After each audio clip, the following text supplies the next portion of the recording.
We turn to Brazil, where even the Amazon rainforest looks like it's gotten a wax. Now, President Dilma Rousseff has spent the whole week dealing with developments in a corruption scandal which threatens to undermine her entire government. Brazil's Supreme Court has approved an investigation into some of the country's top politicians. They're accused of taking bribes in exchange for lucrative oil contracts from the state-run oil company Petrobras.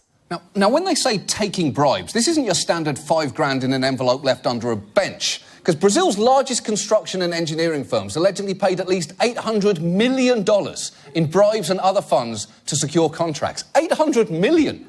You'd need an amazing construction firm just to build a bench large enough to hide that bribe underneath. More than 30 members of Rousseff's ruling coalition are under investigation, so she took to the airwaves this week to try and calm people down. Você tem todo o direito de se... You have every right to get irritated and be worried, but I ask for patience and understanding because this situation is transitory. Is it? How is it transitory? Because unless you're about to flash the entire country with one of those memory-erasing sticks from Men in Black, I don't think people are going to forget about this. In fact, Brazilians weren't even listening to her speech for a pretty loud reason. Her critics had organized a kind of pot-banging protest, and I was in Sao Paulo, leaned out the window. It sounded like a football game. People were banging their pots, honking their horns. Fora! That's actually a real form of protest called panelazo, which has been in South America for years and off-Broadway for decades.